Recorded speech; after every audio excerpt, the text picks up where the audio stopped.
नमस्कार दोस्तों, स्वागत है आप लोगों का अपने YouTube channel VNKD study portal पर। जैसा कि आप सभी जानते हैं, हम लोग सीटेट के एग्ज़ाम को ध्यान में रखते हुए NCERT का सीरीज स्टार्ट किए हैं। देखिए, यह क्लास 6 का जो है हिस्ट्री का बुक है। आज हम लोग अध्याय 4 पढ़ेंगे। इससे पहले हम लोग 3 अध्याय पढ़ चुके हैं। तो देखिए, चौथा अध्याय है क्या बताती हैं हमें किताबें और खबरें। यदि आप लोग वह तीनों पीछे वाला चैप्टर नहीं पढ़े हैं तो पढ़ लीजिएगा, फिर इसमें आप लोगों को वीडियो मिल जाएगा। चलिए हम लोग आगे बढ़ते हैं। देखिए, एक लड़की का नाम मेरी है। लड़की को आप लोग देख सकते हैं। पुस्तकालय में मेरी। जैसे ही घंटी बजी, शिक्षक ने छात्रों को अपने साथ आने को कहा। आज वे पहली बार पुस्तकालय जा रहे थे। मेरी ने देखा कि पुस्तकालय उसकी कक्षा से काफ़ी बड़ा था और वहाँ किताबों से भरे कई रैक थे।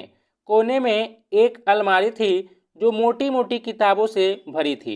मेरी को एक अलमारी खोलने की कोशिश करते देख शिक्षक ने कहा, उस अलमारी में अलग अलग धर्मों से जुड़ी हुई महत्वपूर्ण किताबें हैं। क्या तुम्हें मालूम है कि हमारे पास वेदों का भी एक संग्रह है। मेरी सोचने लगी, वेद क्या है, चलो पता लगाएं। चलिए हम लोग अब आगे देखते हैं। दुनिया के प्राचीनतम साहित्यिक स्रोतों में एक। शायद तुमने वेदों के बारे में सुना होगा। वेद 4 हैं, याद रखिएगा। वेद 4 हैं, ऋग्वेद, सामवेद, यजुर्वेद तथा अथर्ववेद। यही चारों वेद होते हैं, ऋग्वेद, सामवेद, यजुर्वेद तथा अथर्ववेद। सबसे पुराना वेद है, देखिए सबसे पुराना जो वेद है वह ऋग्वेद है। ऋग्वेद जिसकी रचना लगभग 3500 साल पहले हुई। ऋग्वेद में 1000 से ज़्यादा प्रार्थनाएं हैं। देखिए, सीट टेट के एग्जाम के लिए NCERT का एक लाइन बहुत ही इम्पॉर्टेंट होता है, इसलिए आप लोग इनको ध्यान से सुनिए और इसे देखिए। देखिए, लिखा है कि वेद जो होते हैं 4 होते हैं, ऋग्वेद, सामवेद, यजुर्वेद और अथर्ववेद। सबसे पुराना वेद कौन सा है? ऋग्वेद है, जिसकी रचना लगभग 3500 साल पहले हुई। ऋग्वेद में 1000 से ज़्यादा प्रार्थनाएं हैं जिन्हें सूक्त कहा गया। तो जो प्रार्थनाएं उन्हें ही सूक्त कहा गया है। सूक्त का मतलब है अच्छी तरह से बोला गया। ये विभिन्न देवी देवताओं की स्तुति में रचे गए हैं। इनमें से 3 देवता बहुत महत्वपूर्ण हैं, याद रखिएगा। जो ऋग्वेद है इनमें 3 देवता बहुत महत्वपूर्ण हैं, अग्नि, इंद्र और सोम। याद रखिएगा, अग्नि, इंद्र और सोम। अग्नि आग के देवता, इंद्र युद्ध के देवता हैं और सोम एक पौधा है जिससे एक खास पेय बनाया जाता था। वैदिक प्रार्थनाओं की रचना ऋषियों ने की थी। आचार्य विद्यार्थियों को इन्हें अक्षरों, शब्दों और वाक्यों में बांटकर सस्वर पाठ द्वारा कंठस्थ करवाते थे। अधिकांश सूक्तों के रचयिता सीखने और सिखाने वाले पुरुष थे। कुछ प्रार्थनाओं की रचना महिलाओं ने भी की थी। तो याद रखिएगा, एग्जाम पूछ सकता है कि क्या जो सूक्त हैं क्या उनकी रचना महिलाओं ने की थी, तो की थी। ऋग्वेद की भाषा प्राक संस्कृत या वैदिक संस्कृत कहलाती है। याद रखिएगा, जो ऋग्वेद है उसकी भाषा कैसी है? प्राक संस्कृत या वैदिक संस्कृत कहलाती है। आगे हम लोग देखते हैं। यहाँ पर देखिए लिखा है कि संस्कृत और अन्य भाषाएं। संस्कृत भाषा भारत यूरोपीय भाषा परिवार का हिस्सा। याद रखिएगा, जो संस्कृत भाषा है वह भारतीय परिवार का यानी भाषा परिवार का हिस्सा है। भारत की कई भाषाएं, जैसे देखिए कि असमिया, गुजराती, हिंदी, कश्मीरी और सिंधी एशियाई भाषाएं। जैसे फारसी तथा यूरोप की बहुत सी भाषाएं हैं, जैसे अंग्रेजी, फ्रांसीसी, जर्मन, यूनानी, इतालवी, स्पेनिश आदि इसी परिवार से जुड़ी हुई हैं। उन्हें एक भाषा परिवार इसलिए कहा जाता है क्योंकि आरंभ में उनमें कई शब्द ऐसे थे। देखिए, आरंभ में उनमें कई शब्द कैसे थे? एक जैसे थे। उदाहरण के लिए मातृ देखिए संस्कृत, माँ हिंदी और मदर अंग्रेजी शब्द है। आगे हम लोग देखते हैं। देखिए, उपमहाद्वीप में दूसरे भाषा परिवारों की भी भाषाएं बोली जाती हैं। उदाहरण के लिए पूर्वोत्तर प्रदेशों में तिब्बत बर्मा परिवार की भाषाएं बोली जाती हैं। तमिल, तेलुगु, कन्नड़ और मलयालम द्रविड़ भाषा परिवार की भाषा। याद रखिएगा, पूछ सकता है कि तमिल, तेलुगु, कन्नड़, मलयालम ये सब किस भाषा परिवार के अंतर्गत आती हैं? तो द्रविड़ भाषा परिवार के अंतर्गत आती हैं। जबकि झारखंड और मध्य भारत के कई हिस्सों में बोली जाने वाली भाषाएं ऑस्ट्रो एशियाटिक परिवार से जुड़ी हुई हैं। हम जिन किताबों को पढ़ते हैं वे लिखी और छापी गई हैं। वेद का उच्चारण किया जाता था। याद रखिएगा, वेद का उच्चारण किया जाता था और श्रवण किया जाता था, न कि पढ़ा जाता था। रचना के कई सदियों बाद इसे पहली बार लिखा गया। इसे छापने का काम तो मुश्किल से 200 साल पहले हुआ। इतिहासकार ऋग्वेद का अध्ययन कैसे करते हैं, चलिए हम लोग इसे देखते हैं। इतिहासकार पुरातत्ववेत्ताओं की तरह ही अतीत के बारे में जानकारी इकट्ठी करते हैं, लेकिन भौतिक अवशेषों के अलावा वे लिखित स्रोतों का भी उपयोग करते हैं। चलो देखते हैं कि वे ऋग्वेद का अध्ययन कैसे करते हैं। ऋग्वेद के कुछ सूक्त वार्तालाप के रूप में है। विश्वामित्र नामक ऋषि और देवियों के रूप में पूजित दो नदियों ब्यास और सतलुज के बीच यह संवाद एक ऐसे ही सूक्त का अंश है। तो याद रखिएगा, इसमें जो है विश्वामित्र नामक ऋषि और देवियों के रूप में पूजित दो नदियां, पूछ लेगा कि किन दो नदियों को देवियों के रूप में पूजा गया है, तो ब्यास और सतलुज। आगे देखते हैं हम लोग। यहाँ पर देखिए आप लोग, यह ऋग्वेद का देखिए पांडुलिपि यानी हाथ से लिखा हुआ एक आप लोगों को भुर्ज नामक जो पेड़ होता है उसी के छाल पर लिखा गया है एक पांडुलिपि है। इसको आप लोग देख लीजिए, इसके बारे में हम लोग यहाँ पर पढ़ते हैं। देखिए ऋग्वेद की पांडुलिपि का एक पन्ना है, ये आप लोग देख सकते हैं। भुर्ज वृक्ष की छाल पर लिखी यह पांडुलिपि कश्मीर में पाई गई थी। याद रखिएगा, भुर्ज वृक्ष की छाल पर लिखी यह पांडुलिपि कश्मीर में पाई गई थी। लगभग 150 वर्ष पहले ऋग्वेद को सबसे पहली बार छापने के लिए इसका उपयोग किया था। इसी पांडुलिपि को देखकर अंग्रेजी अनुवाद तैयार हुआ। यह पांडुलिपि पुणे महाराष्ट्र के एक पुस्तकालय में सुरक्षित है। यह देखिए इंपॉर्टेंट नहीं है एग्जाम की दृष्टि से। आगे हम लोग देखते हैं। यहाँ पर देखते हैं मवेशी, घोड़े और रथ। ऋग्वेद में मवेशियों, बच्चों, खासकर पुत्रों और घोड़ों की प्राप्ति के लिए अनेक प्रार्थनाएं हैं। घोड़ों को लड़ाई में रथ खींचने के काम में लाया जाता था। इन लड़ाइयों में मवेशी जीत कर लाए जाते थे। लड़ाइयाँ वैसे जमीन के लिए भी लड़ी जाती थी जहाँ अच्छे चारागाह हो या जहाँ पर जौ जैसी जल्दी तैयार हो जाने वाली फसलों को उपजाया जा सकता हो। कुछ लड़ाइयाँ पानी के स्रोतों और लोगों को बंदी बनाने के लिए भी लड़ी जाती थी। युद्ध में जीते गए धन का कुछ भाग सरदार रख लेते थे तथा कुछ हिस्सा पुरोहित को दिया जाता था। शेष धन आम लोगों में बांट दिया जाता था। कुछ धन यज्ञ करने के लिए भी प्रयुक्त होता था। यज्ञ की आग में आहुति दी जाती थी। ये आहुतियाँ देवी देवताओं को दी जाती थी। घी, अनाज और कभी कभी जानवरों की भी आहुति दी जाती थी। अधिकांश पुरुष इन युद्धों में भाग लेते थे। कोई अस्थायी सेना नहीं होती थी, लेकिन लोग सभाओं में मिलते जुलते थे और युद्ध व शांति के विषय में सलाह मशविरा करते थे।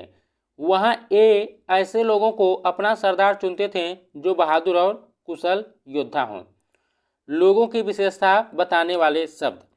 लोगों का वर्गीकरण काम, भाषा, परिवार या समुदाय, निवास स्थान या सांस्कृतिक परंपरा के आधार पर किया जाता रहा है। ऋग्वेद में लोगों की विशेषता बताने वाले कुछ शब्दों को देखो। ऐसे दो समूह हैं जिनका वर्गीकरण काम के आधार पर किया गया है।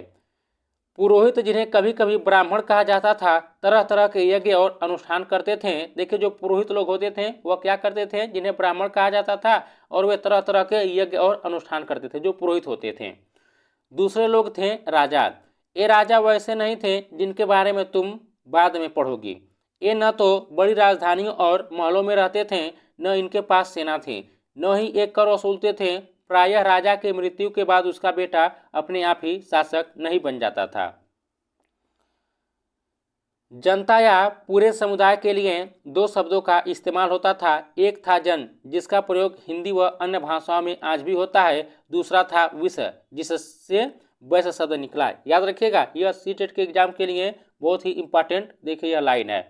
यहाँ पर देखिए लिखा है कि जनता या पूरे समुदाय के लिए दो शब्दों का इस्तेमाल होता था। एक था जन, जिसका प्रयोग हिंदी व अन्य भाषाओं में आज भी होता है, और देखिए दूसरा था विश्व, जिससे वैश्य शब्द निकला। पूछ लेगा कि वैश्य शब्द किससे निकला है, तो विश्व से निकला है। आगे देखते हैं हम लोग। देखिए, ऋग्वेद में विश्व और जनों के नाम मिलते हैं, इसलिए हमें पुरुजन या विश्व, भरतजन या विश्व, यदुजन या विश्व जैसे कई उल्लेख मिलते हैं। जिन लोगों ने इन प्रार्थनाओं की रचना की वे कभी कभी खुद को आर्य कहते थे तथा अपने विरोधियों को दास या दस्यु कहते थे। दस्यु वे लोग थे जो यज्ञ नहीं करते थे और शायद दूसरी भाषाएं बोलते थे। तो देखिए, दस्यु जो थे वे लोग थे जो यज्ञ नहीं करते थे। बाद के समय में दास यानी स्त्रीलिंग, देखिए इसका दासी शब्द का मतलब गुलाम हो गया। दास वे स्त्री और पुरुष होते थे जिन्हें युद्ध में बंदी बनाया जाता था। उन्हें उनके मालिक की जायदाद माना जाता था। जो भी काम मालिक चाहते थे उन्हें वह सब करना पड़ता था। जिस युग में उपमहाद्वीप के उत्तर पश्चिम में ऋग्वेद की रचना हो रही थी, उसी समय दूसरी जगहों पर एक अलग तरह का विकास हो रहा था। देखो वहाँ क्या हो रहा था। खामोश प्रहरी कहानी महापाषाणों की। ये शिलाखंड महापाषाण यानी देखिए महा का मतलब बड़ा, पाषाण का मतलब होता है पत्थर। पहले अध्याय में हम लोग पढ़ चुके हैं। नाम से जाने जाते हैं। ये पत्थर दफन करने की जगह पर लोगों द्वारा बड़े करीने से लगाए गए थे। महापाषाण कब्रें बनाने की प्रथा लगभग 3000 साल पहले शुरू हुई। यह प्रथा दक्कन, दक्षिण भारत, उत्तर पूर्वी भारत और कश्मीर में प्रचलित थी। याद रखिएगा, यह जो प्रथा थी कहाँ कहाँ प्रचलित थी, तो यह दक्कन, दक्षिण भारत, उत्तर पूर्वी भारत और कश्मीर में प्रचलित थी। देखिए कुछ महापाषाण जमीन के ऊपर ही दिखे जाते हैं, कुछ महापाषाण देखिए जमीन के भीतर भी होते थे। अभी हम लोग चित्र में देखेंगे। यहाँ पर आप लोग देख सकते हैं। पहले हम लोग पढ़ लेते हैं। कई बार पुरातत्वविदों को गोलाकार सजाए हुए पत्थर मिलते हैं, कई बार अकेला खड़ा हुआ पत्थर मिलता है। ये ही एकमात्र प्रमाण है जो जमीन के नीचे कब्रों को दर्शाते हैं। महापाषाणों के निर्माण के लिए लोगों को कई तरह के काम करने पड़ते थे। हमने जो कार्यों की सूची बनाई है उन्हें क्रमबद्ध करो। यहाँ पर देखिए लिखा है, गड्ढे खोदना, शिलाखंडों को ढोकर लाना, बड़े पत्थरों को तराशना और मरे हुए को दफनाना। इन सब कब्रों में कुछ समानताएं हैं। सामान्यतः मृतकों को खास किस्म के मिट्टी के बर्तनों के साथ दफनाया जाता था, जिन्हें काले लाल मिट्टी के बर्तनों यानी देखिए ब्लैक एंड रेड वेयर के नाम से जाना जाता है।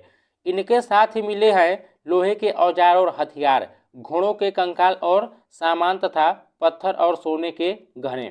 तो यहाँ पर आप लोग देख सकते हैं, यह एक कब्र जैसा आप लोगों को यह दिखाई दे रहा होगा। यहाँ पर देखिए, और यहाँ पर देखिए एक गोलाकार बिंदु है। यहाँ देखिए लिखा है कि इस तरह के महापाषाण जो चित्र दिखाई दे रहा है को ताबूत स्वाधार यानी शिष्ट कहा जाता है। यहाँ दिखाए गए शिष्ट में एक पोर्ट होल यानी बड़ा सुराख है, जो शायद पत्थरों से बने हुए कमरे में जाने का रास्ता था। आगे देखते हम लोग। देखिए यहाँ पर लिखा है कि हड़प्पा के शहरों में लोहे का प्रयोग होता था। यहाँ देखिए लिखा है, महापाषाण कब्रों से मिले लोहे के सामान। बाईं ओर देखिए घोड़े के लिए सामान, और देखिए नीचे जो बाईं ओर है वह कुल्हाड़ियाँ और नीचे एक कटार दिया गया है। तो यहाँ पर आप लोग देख सकते हैं, यह जो है यह घोड़े के लिए सामान है, और देखिए यह बाईं तरफ जो नीचे है यह एक कुल्हाड़ी है और यह जो है एक कटार है। आगे देखते हैं हम लोग। लोगों की सामाजिक असमानताओं के बारे में पता करना। पुरातत्वविद यह मानते हैं कि कंकाल के साथ पाई गई चीजें मरे हुए व्यक्ति की ही रही होगी। कभी कभी एक कब्र की तुलना में दूसरी कब्र में ज्यादा चीजें मिलती हैं। ब्रह्मगिरी को खोजे मानचित्र 2 में कह रहा है। यहाँ पर देखिए, यहाँ एक व्यक्ति की कब्र में 33 सोने के मनके और शंख पाए गए हैं। दूसरे कंकालों के पास सिर्फ कुछ मिट्टी के बर्तन ही पाए गए हैं। यह दफनाए गए लोगों की सामाजिक स्थिति में भिन्नता को दर्शाता है। कुछ लोग अमीर थे तो कुछ लोग गरीब, कुछ लोग सरदार थे तो दूसरे अनुयायी। क्या कुछ कब्रगाहें खास परिवारों के लिए थीं? देखिए कभी कभी महापाषाणों में एक से अधिक कंकाल मिले हैं। वे यह दर्शाते हैं कि शायद एक ही परिवार के लोगों को एक ही स्थान पर अलग अलग समय पर दफनाया गया था। बाद में मरने वाले लोगों को पोर्ट होल के रास्ते कब्रों में लाकर दफनाया जाता था। ऐसे स्थान पर गोलाकार लगाए गए पत्थर या चट्टान चिन्हों का काम करते थे, जहां लोग आवश्यकतानुसार शवों को दफनाने दोबारा आ सकते थे। इनाम गांव के एक विशिष्ट व्यक्ति की कब्र। देखिए इनाम गांव के एक विशिष्ट व्यक्ति की कब्र के बारे में हम लोग जान लेते हैं। देखिए यह भीमा की सहायक नदी घोड़ के किनारे एक जगह है। तो देखिए जो इनाम गांव कहाँ पर स्थित है, भीमा की सहायक नदी घोड़ के किनारे एक जगह है। इस जगह पर 3600 से 2700 साल पहले लोग रहते थे। यहाँ वयस्क लोगों को प्रायः गड्ढे में सीधा लिटाकर दफनाया जाता था। उनका सिर उत्तर की ओर होता था। कई बार उन्हें घर के अंदर ही दफनाया जाता था। ऐसे बर्तन जिनमें शायद खाना और पानी हो, दफनाए गए शव के पास रख दिए जाते थे। एक आदमी को 5 कमरों वाले मकान के आंगन में 4 पैरों वाले मिट्टी के एक बड़े से संदूक में दफनाया गया था। बस्ती के बीच में बसा यह घर गांव के सबसे बड़े घरों में एक था। इस घर में एक अनाज का गोदाम भी था। 100 के पैर मुड़े हुए थे। आगे हम लोग देखते हैं, यह देखिए इम्पोर्टेंट नहीं है, इसे देखते हैं। इनाम गांव के लोगों के काम धंधे। तो देखिए जो इनाम गांव आ गया है उसके बारे में हम लोग देख लेते हैं। इनाम गांव में पुरातत्वविदों को गेहूं, जौ, चावल, दाल, बाजरा, मटर और तिल के बीज मिले हैं। देखिए एग्जाम में इनाम गांव के बारे में पूछ सकता है। कई जानवरों की हड्डियां भी मिली हैं। कई हड्डियों पर काटने के निशान से यह अंदाजा होता है कि लोग इन्हें खाते होंगे। गाय, बैल, भैंस, बकरी, भेड़, कुत्ता, घोड़ा, गधा, सुअर, सांभर, चितकबरा, हिरण, कृष्ण मृग, खरहा, न्योला, चिड़िया, घड़ियाल, कछुआ, केकड़ा और मछली की हड्डियां भी पाई गई हैं। ऐसे साक्ष्य मिले हैं कि बेर, आंवला, जामुन, खजूर और कई तरह की रसभरियां एकत्र की जाती थी। आगे बढ़ते हैं हम लोग। यहाँ पर देखिए, अब यह देखिए जो चैप्टर अध्याय 4 देखिए यह खत्म हो चुका है। तो मिलते हैं अगले अध्याय में। नमस्कार, जय हिंद, जय भारत।